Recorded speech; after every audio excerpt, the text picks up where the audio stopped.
still small voice. Maybe in your translation it says a gentle whisper. If you have an old Bible, it might say the sheer silence. Those are just some of the translations that try to get to this place, this thing. I think there's two things going on when we experience that still small voice.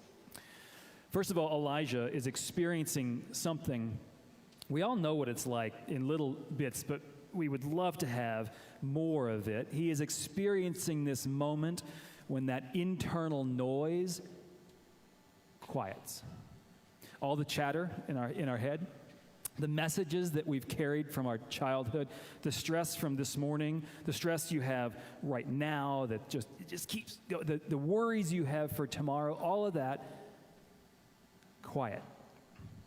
Once in a while, this beautiful static disappears, or at least it slows down. In our modern world, just jam-packed with distractions.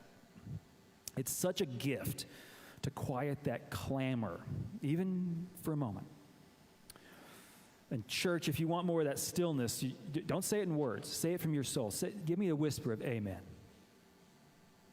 And your shoulders relax. And the big sigh and all the pressures of your day can walk in a different direction. That's one thing that Elijah is doing. The second thing that Elijah is doing in this experience with this deep relief is he feels, when he quiets, a breeze flow through his soul. Standing at this mountain overlook, with the immensity of the world spread out, the limits of his life laid bare, he hears this voice. All of us drown it out. I drown it out all the time. If I don't drown it out, I get more anxious about not drowning it out. But he drowns out this voice. It drowns out his voice to leave this space for peace and well-being and grounding. And he realizes, oh, I do belong here. I have a place here. I had lost my way. I have forgotten this beauty. I've told myself lies about my own value and worth, but I remember now. I remember that this is wonderful and that I matter in this world. Now, I can't imagine what it would be like to be so faithful and so grounded all the time. But we come here sometimes to just whisper to our souls and to listen to God, to bump into that feeling once in a while. Now, I don't know if hearing that message of God leads you to quiet down, or quieting down leads you to hear God's message, but they probably dance together to get to this state of bliss. But however you add it up, Elijah on a mountain, or maybe it's when you watched your child be born, that overwhelming sense of the world is breaking apart and it all of a sudden has a different shine on it. Or maybe you're just lost in perfect music at the concert you've been waiting for. Or you watch some stranger redeem your hope in humankind with a simple, poignant action. However it happens, there is this emotion that pushes up against the highest of human flourishing, right alongside whatever it is to be blessed. Whatever it is we call sacred. And the word we use for that is awe. Peace that connects us to meaning is awe. Peace in an open posture of wonder when we remember our place in community and in nature and in culture, that is awe. Peace and wonder that allows us to be amazed at the very source of our being, that is awe. Peace, the goosebumps at the magic of life, and being speechless at the dignity of life. And sometimes it wells up in tears of joy. How do I deserve this little slice of heaven that has been given to me this moment? That is awe. Now, I have admitted that awe is not always a Sunday emotion, at least in a Presbyterian church. We tend to sit and get inspired, right? That's what you have been trained to do for as long as your life in a Presbyterian church. Rarely is this so full of spectacle or meditation. Now, charismatics, if you come here in the afternoon and just hang out in the narthex out there, you'll hear Issa's church just singing up a storm for a long time. It's exciting. That's spectacle. And if you wanted to go to a Buddhist temple or maybe a Quaker meeting, you know what a Quaker worship is like? You know what Quakers are meeting right now? You know what they do?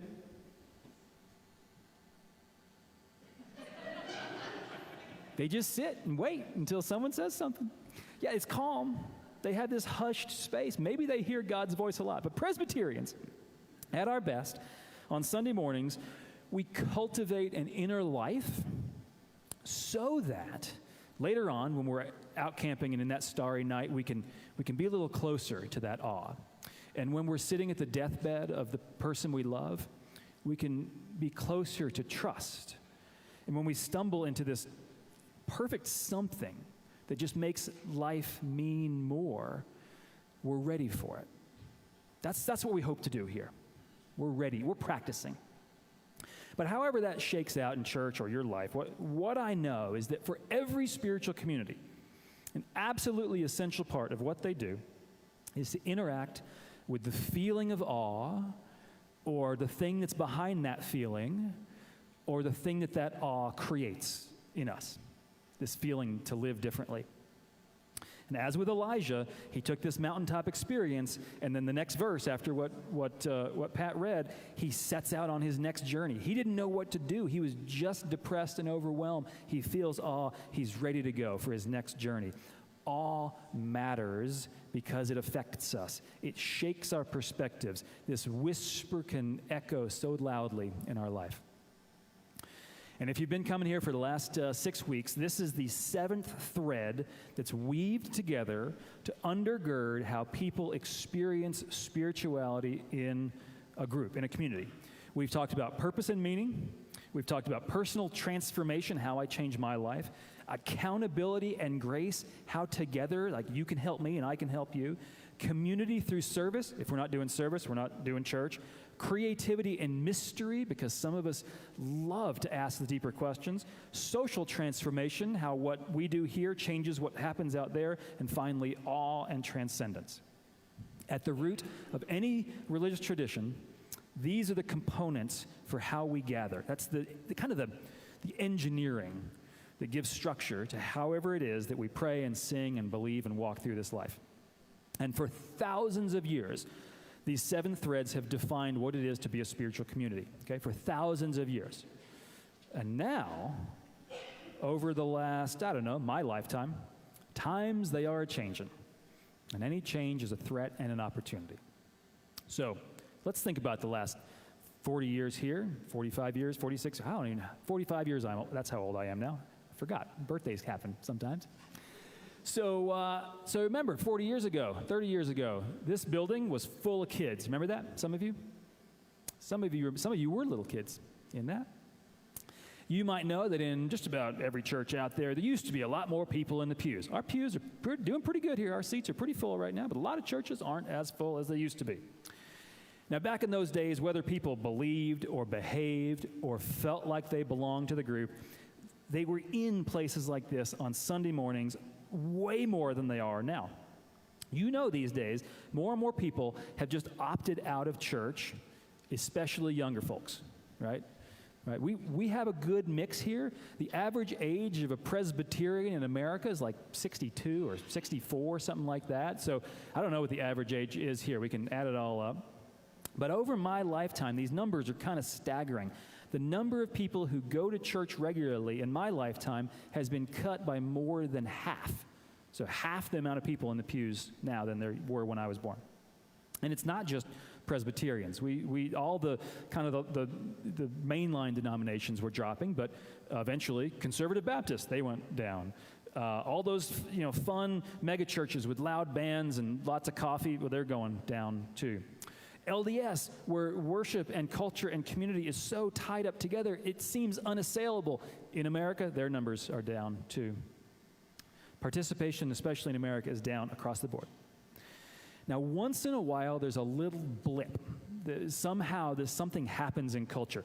For instance, young British people in 2014, I don't think we have any young British people here, but imagine a bunch of 22-year-olds in 2014 started going to fancy churches with organs and like smells and bells and really fancy pastors with robes, and people thought, what do they do? Why would a bunch of 25-year-olds do that? And so a lot of churches started changing their word. We're going to get stained glass windows to entice those 22-year-olds. And in a year, all those kids were at food trucks eating avocado toast.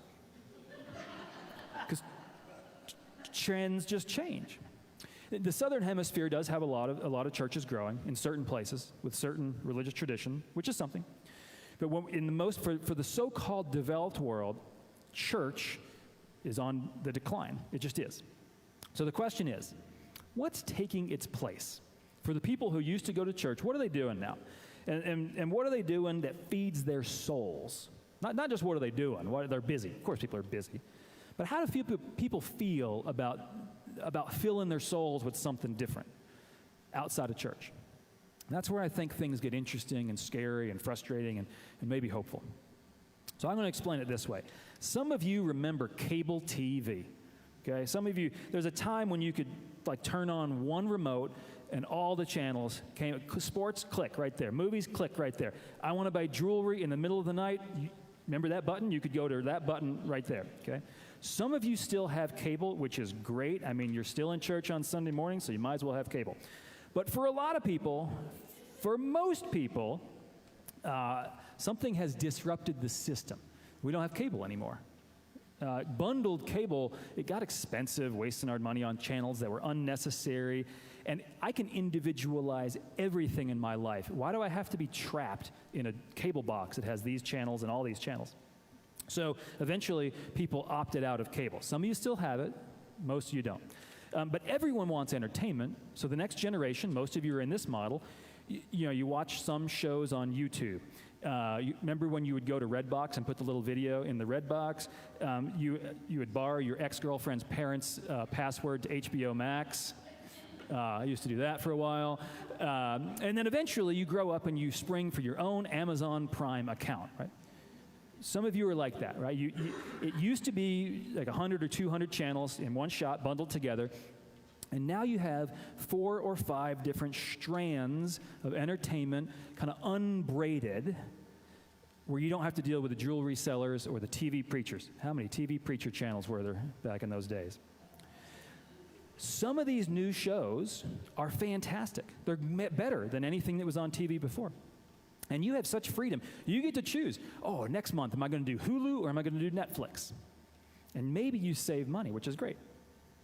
However, third generation of cable, especially young people who've never seen cable, third generation it gets cumbersome to switch back and forth between all the different platforms. And you have to manage 5 different logons and bills. And you feel stuck when your friend tells you about this amazing show on Apple TV, but you already used your free trial so you could watch Ted Lasso. So what are you going to do? You have to make these decisions. And that's what's happened. That's what is happening. And more, especially younger folks, some of us too, more people are asking to have everything together again. Or at least, is there a way I could just put that all into a bundle, to rebundle one entertainment experience?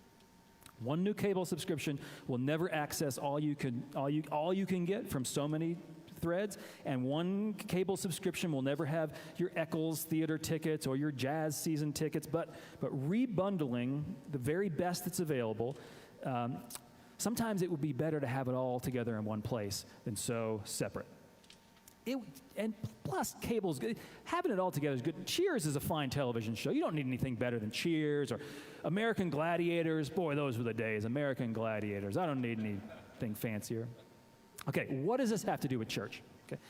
My claim is this has everything to do with church. Spiritual communities have been the one central place, and for most of human history, the only place to meet the universal human needs, what our soul needs: purpose and meaning, personal transformation, accountability and grace, community through service, creativity and mystery, social transformation, and awe.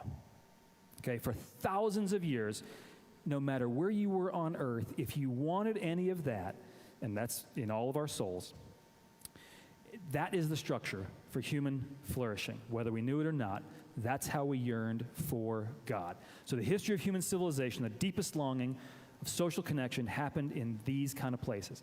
Now, maybe one of those threads got fulfilled somewhere in some other way, but church has been, with 7 channels, 7 spiritual threads, the main way to access what we call God together.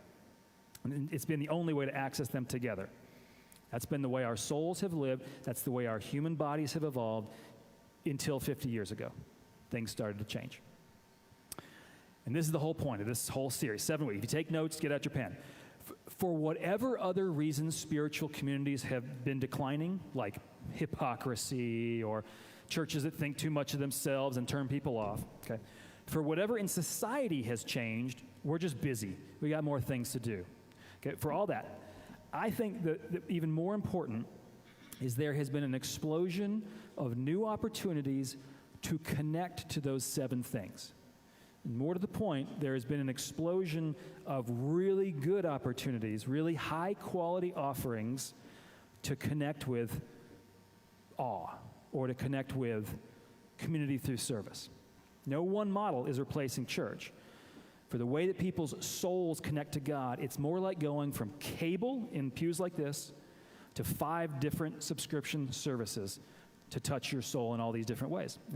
It's like going from TNT to Apple TV. Some of the ways of connecting are better than we can do at church. It just is. Think about a farmer's market, secular farmer's market. Okay, it allows your soul to meet some kind of a need. That's what I hear. A lot of people love farmers markets. You don't have to deal with any controversy at a farmer's market. No one's talking politics there, are they? Maybe one booth, but you don't have to go to that booth. We have a farmer's market here, but I'm sorry, PW, you don't have 20 kinds of organic kale for me to choose from. So for some people, it's just better. Your yoga studio, spiritual-ish, maybe, but frankly, in churches, how many times have you used your body at church? Not very often. And your yoga studio does such a good job of connecting to some other thread, and you get to pick the schedule. It's not on Sunday morning necessarily, unless you want it on Sunday morning. You might have a life coach who can focus on you way more than I ever could. You could go to a meditation retreat twice a year. It's way more in depth than any Sunday morning here. You might do volunteer work or attend Rotary. You can do that without being on a committee. You have a dinner group or a book group that are so fulfilling, and they never ask you for money.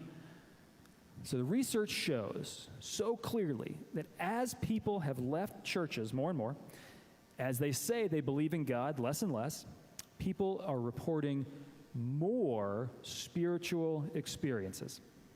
And they are engaged because they are engaged with more communities that address one soul need or another soul need or another soul need. In other words, the soul gets what the soul wants. We're just getting it in different ways in our world. It's happening less in the bundled church model, and it's happening more across an array of groups and activities. Maybe that's okay. Maybe that's progress. Maybe this is society evolving beyond church. Or the studies are clear on what's happening, but more and more there are stories about what people are missing about church. The researchers, they know the numbers. We can but your stories can't be captured in numbers.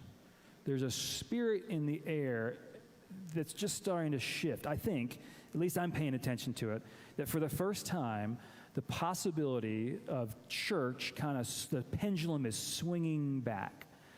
People are starting to miss something they can't even describe fully in a society that's so filled with loneliness and individualization. They might not use sacred language around what they miss. They might be totally resistant. They think I'm never walking into a church. Those kind of people are fill in the blank. But there is a hint alive in the world that society is identifying a problem, and there is a whisper that people are starting to long for and yearn for holistic well-being rather than compartmentalized spiritualishness. Now, if I had a crystal ball, I think that capitalism stands in the way of cable ever coming back. I'm sorry, you just have to do all your entertainment packaging on your own. But I do believe that there are enough people and a growing movement of people who appreciate what it is like to engage or re-engage or reanimate a spiritual community to feed our whole souls. And I believe, maybe it's a hope, but I'm seeing more and more evidence. We seem to be in a moment, and I think it's really changed in the last couple of months. We've finally grown out of the COVID anxiety, and we are recreating the world that we want to live in. And part of the world we are wanting to live in is to come back to families, congregations, where you can bring all of yourself and God meets all of yourself here. Now, we can't be better at everything. We can't use our bodies better than a yoga studio. We can't make a better farmer's market. There are going to be more inspirational TED Talks than this. There are going to be Sunday morning powder days that some of you, please go if it's a Sunday morning powder day. Beat the crowds there and have joy. We can't be everything to everybody. And we should supplement some of our religious commitment with these amazing, fantastic spiritual developments. And church is in a unique position to offer friendship to a lonely world. We are in the unique position to comfort the hurting, to stand up for the victimized, and to gather together in a rhythm of life. We are perfectly suited to dive deep into human values. This has evolved for thousands of years around the world to meet your souls. So we are in the unique position, and by we, I include, churches like this and hippy-dippy community wellness centers, just gathering together for these spiritual values. We are in the unique position of having tons of experience of meeting our soul's deepest needs and meeting those together. And this has been, it might be again, the most holistic response to the dark shadows of pain and despair and grief and confusion. This has been, and it may be again, the most cohesive way to aim toward living a better life and creating a better world together. It has been, and it may be again, the center for where we can reach full well-being with all the joys and all the struggles, all the simple pleasures, all the human frustrations. It has been, and it may be again, the answer for how to heal. This is my prayer, and it's my belief. Amen.